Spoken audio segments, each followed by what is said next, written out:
you trying to do for real? For real. Cosmic, psychedelic funk is what I came to do. Yep. I'm soul by funky. Hey. Soul by funky. I'm soul by cosmic soul.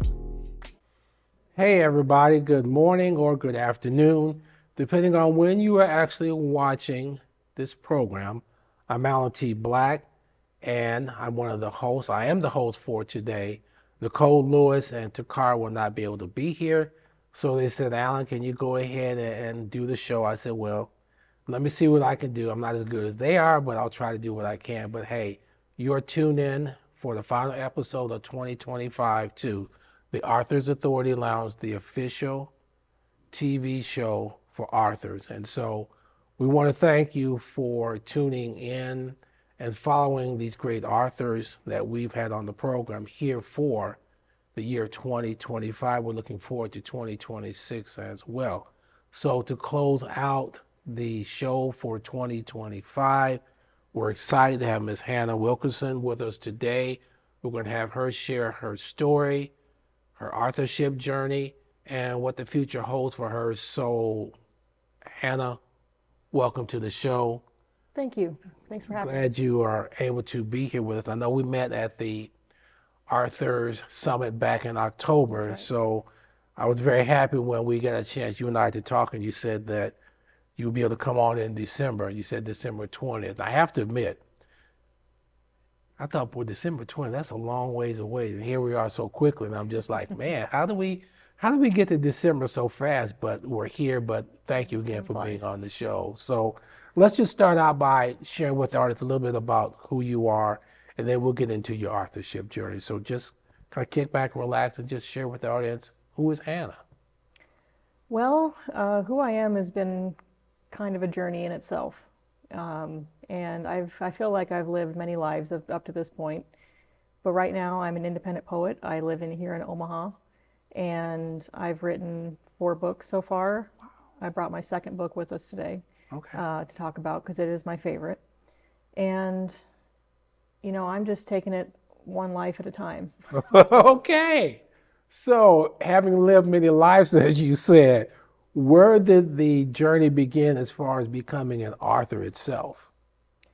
It started with me trying to find a way to express the things that I'm feeling.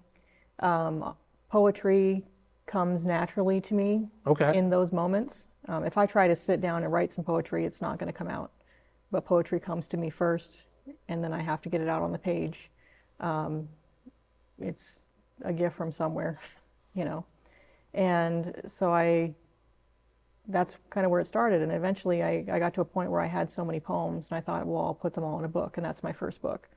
But when I got to this book, that's when I started to really think about how a whole group of poems can work together to tell a story, to tell an arc, exactly, and to show a journey. So let's go back to when you began. What age were you? Was it like elementary school? Do you remember that period of time? My first writing was in high school. Okay. It's not very good, but I do still have it. But it's a start, though. It is a start.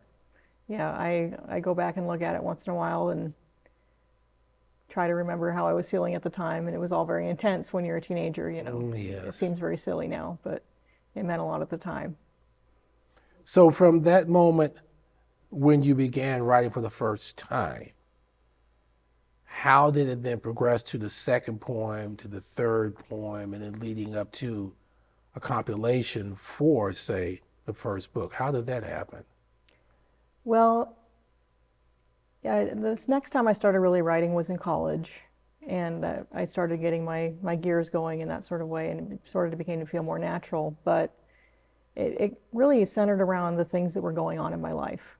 I was at some of the highest points in my life and some of the lowest points in my life. Mm-hmm. And that's when I'm inspired to write, when I'm having those super highs and super lows. And so that's where my poetry came from, and that's where I started writing in adulthood, and which brings me to now. So in the process of doing that, this was a way to, say, have an outlet for the ups and downs that life was presenting at that time? Absolutely. So in a way, it's kind of a self-revelation process, revelatory process, I should say. And was there a process of discovering who Hannah is and healing in that journey? Healing for sure. Who I am, I'm still working on that, We all are. you know.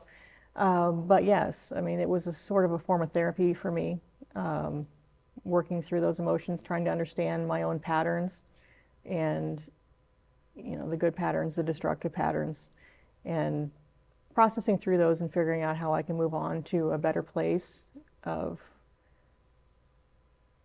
personal empowerment and, you know, things like that.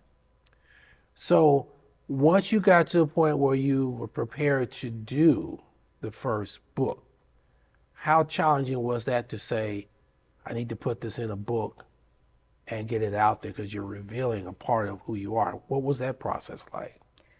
Well, when I wrote my first book, I didn't really ever expect anyone to see it. You know, I didn't expect anyone to buy it. I didn't really put it out there. I didn't mention it to very many people for many, many, many years. It was just something to put together just for me. So it really wasn't for any kind of audience at that point. And it wasn't until many, many years later, probably around, I wrote my first book in 2016. It was probably 2022, 2023-ish that I started to share that book and to put myself out there as an author and share my journey. And that's when I wrote the second book. So when you reached the point of saying, I'm going to let people know that I've released a book, what was some of the feedback like, and how did that affect you as far as getting the feedback? It was all very positive. That's encouraging. It was very encouraging. The people who've taken the time to read my book all have wonderful things to say about it, which it's been validating for me as a person. And, you know, and from then on, my goal has just been to get my work into the hands of as many people as possible. Because some of the things I was feeling and some of the sort of therapy journeys that I was going through, I feel if anyone can read that and relate to it, that's a good thing. And I would think, if I can just express it this way without completely, say, going over the edge, but it's important that as you were sharing your story and your journey, there's a process of self-identification for some people, which can be a healing for them as well. Is that fair to say? Yes, that's the hope. Yeah, I would like my work to be a tool for other people to get through their own journeys. So did that give you a new assessment of who Hannah is after you started getting the feedback? How did that affect you? Well, that's when I started to really identify that I am a poet. Okay. You know, and a poet is a storyteller, and a poet is a sharer Exactly. of thoughts and a sharer of feelings. And that became an identity for me, you know, separate from my job or my family or anything else that I was doing, that in my heart I'm a poet. And that's been a strong thing for me to hold on to. So now that you have identified as a poet, that becomes, dare I say, a central part of who Hannah is in terms of what she can express and what she can get out there. Yes. Correct? That's got to be powerful, because that is kind of self-empowering as far as the continuing growth and development of who you are as a person. Yes. That's great. That's fantastic. So when you got through with the first book and you're getting the positive feedback, was that then the motivation you said, well, if I could do one book, I need to do a second book? What was that thought process like? Well, by the time I got to the second book, I really had a story to tell. I had been through a series of relationships, and that have brought me to just the most wonderful feelings, but also the most devastating lows. And my second book is called Half Agony, Half Hope. Okay, let's hold up your book so we can see that. Okay. Okay. And so it is all about the beautiful parts of life and then the dark parts of life as they go together. And it's a journey of not just self-discovery, but letting go of patterns, recognizing patterns, figuring out how to value myself outside of the opinions of others, and learning how to stand on my own feet in my journey. And it's a complete arc in the book about that. So it is therapeutic in the sense that I'm continuing to say, hey, I have to let go of this. I have to move beyond that. So that kind of helps to further cement who Hannah's going to be going forward, a better person. Yes. That's great. That's great. So how difficult was it to write your second book, what you said is the favorite, based on the highs and the lows that you said you were experiencing at the time? This one was not difficult at all. I started it and completed it in a year. Really? And it all just sort of fit together. I had some older work that I've mixed in with some newer work. So there was stories or poems that I wrote just for this book, but there were poems that I had that were previously existing. And it was in the evaluation of that work that I started to notice those patterns. And that's what built the framework for the book altogether. So it really just kind of came together, this one did. So with the second book, how hard is it to go back once you've written it, to go back and reread it as a reader? Is that a difficult process? No, I love to read it. Okay. I read it again last night in preparation of this. And, Okay. you know, it feels the same every time I read it, every time I go through it. And it's the same journey, the same process. And I love the feelings that it brings to me. Are there any particular chapters in there that stand out as your favorite as a part of this journey that you would share with us? Sure, I could do that. Okay, please do. So the book is divided into 4 sections that are all around a quote by Jane Austen from Persuasion. That's what Half Agony, Half Hope comes from. Okay. And there are 4 separate emotional stages. But if I was going to pick some. So before you do, what are the 4 emotional stages you're referencing for our audience? So the first stage is around the first part of the quote. It says, "I can no longer listen in silence. I must speak to you by any such means as are within my reach." And that was about reaching out to people, feeling unheard, trying to get my words out there. I'm trying to make connections with people and failing. The second one is "You pierce my soul." That was the downsides, the rock bottom, the pain that comes with loving someone that hard. True. And then "I am half agony, half hope." That is coming through the pain and finding that hope in the picture. And then the last part is, it says, "Tell me not that I am too late, that such precious feelings are gone forever, and I have loved none but you." And that was about finding myself and figuring out how to love myself and not depending on other people. Mm-hmm. So those are the 4 stages. Interesting. And I think it's interesting too, Hannah, because the 4th stage, learning to love yourself, can be the most difficult thing of all to do. Yes, absolutely. So in there, going back again, what's your favorite part? Please share that if you would. Well, I have a few ideas of what to share. No, go ahead. I had to think about a lot of it, but I'll start with one called "Snapshot." And this was a moment of pain.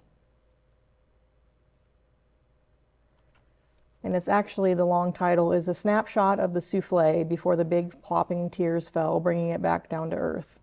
And it's about the deflation of a powerful moment.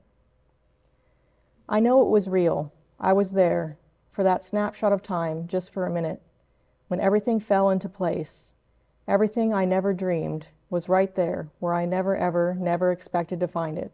And it was good. It set my heart alight, so bright, up until that flashbulb burst, leaving shadow in the bone-dry world of no, I would never, no, I didn't. It was misconstrued. I was confused.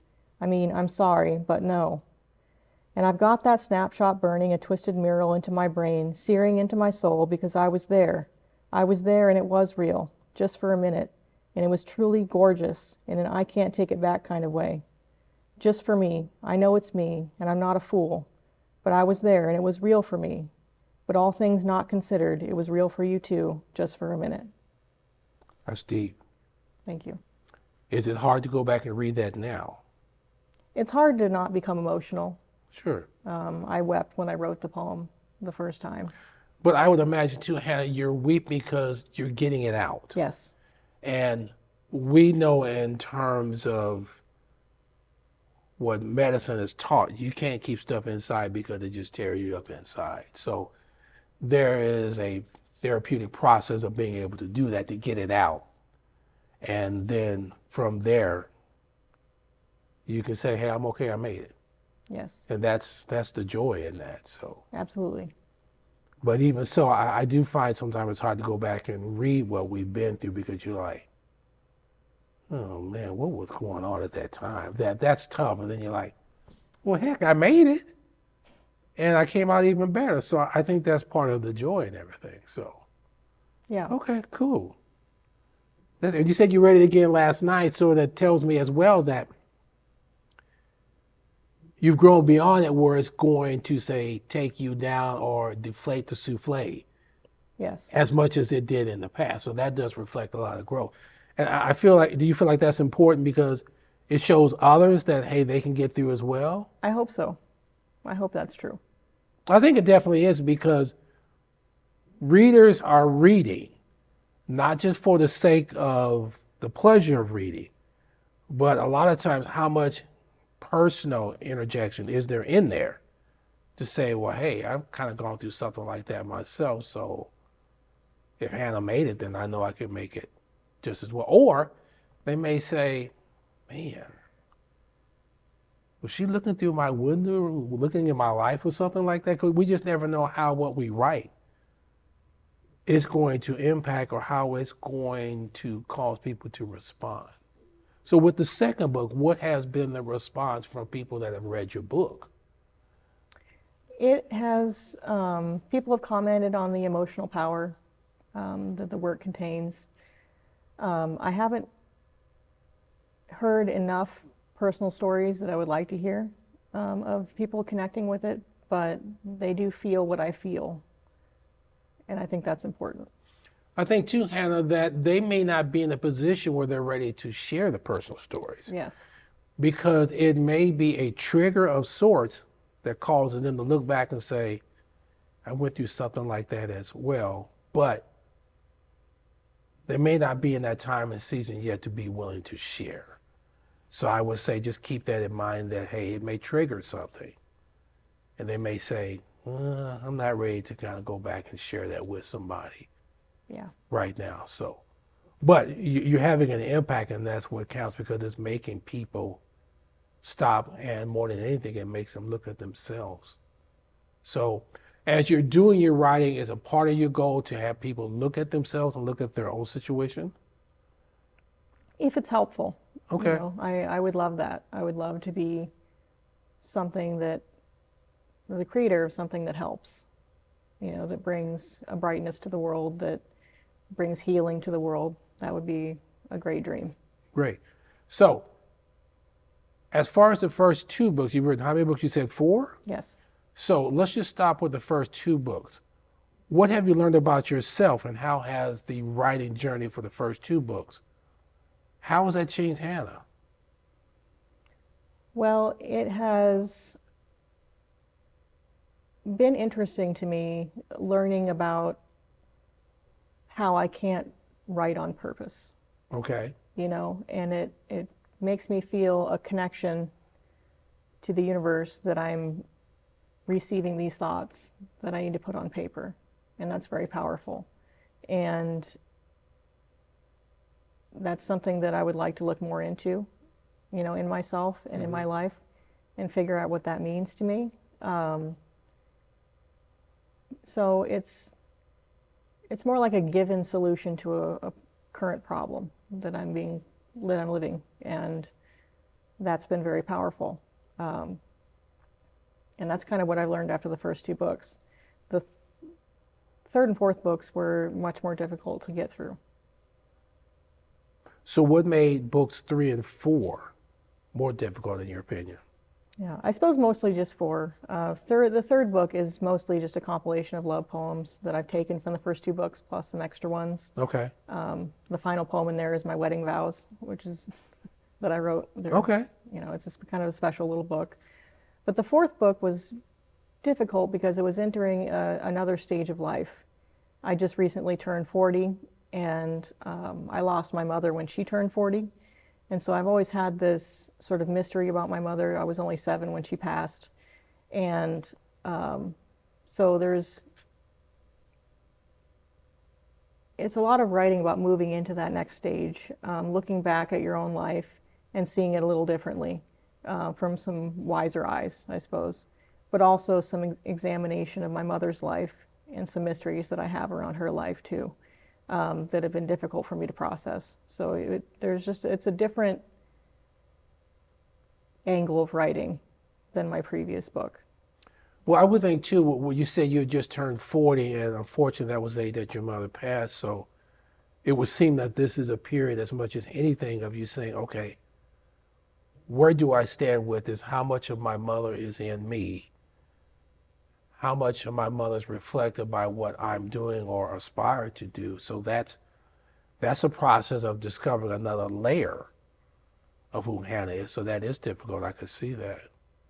Yeah. Definitely. So with books 3 and 4 then out of the way, what else is new about Hannah that you're finding out as compared to books 1 and 2? Well, I'm sort of on a break of writing. Okay. Which, you know, is just apparently the way it's going to be until I feel the need to write again.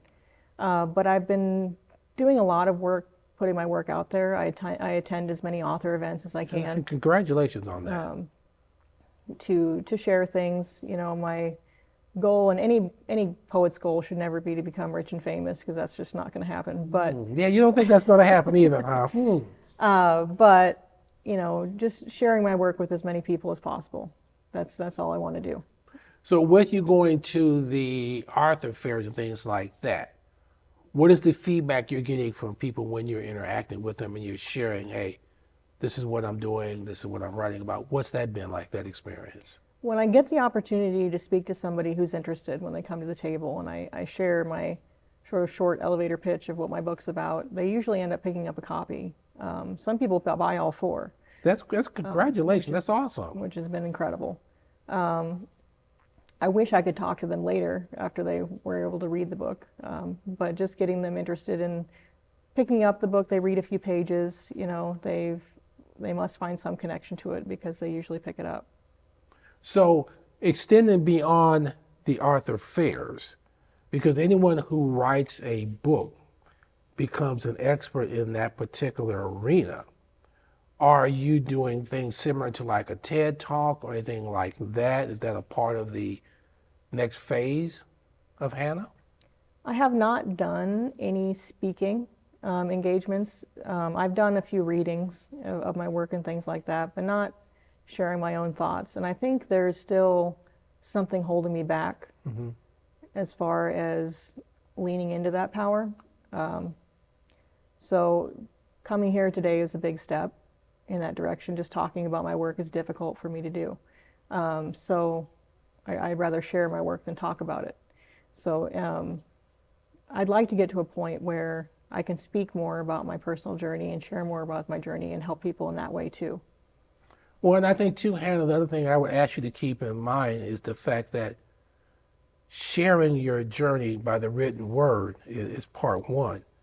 Part two, even as you are sharing your word, let's just say on a stage with a microphone, you are empowering people just by the fact that you're there and that you're in a position where you're willing to share and have some level of vulnerability, because it's a reminder to them that whatever they're dealing with, they're not dealing with something that is so unique that nobody else has ever experienced it. So I would say you have more of a power base to operate from than what you really believe you do.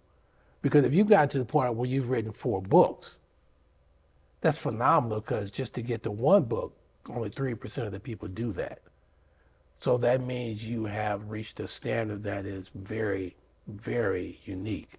So definitely want to congratulate you for that. Thank you. And definitely encourage you to say, hey, you know what? If I can be on this TV show, it's okay, because you are always in a position where what you're sharing, we never know who it's going to impact. Because just by today, what you have shared in terms of your journey and the story and even the struggles as such, it's a reminder that everybody's going through something. But do we come out on the other side? And if we come out on the other side, are we better for it?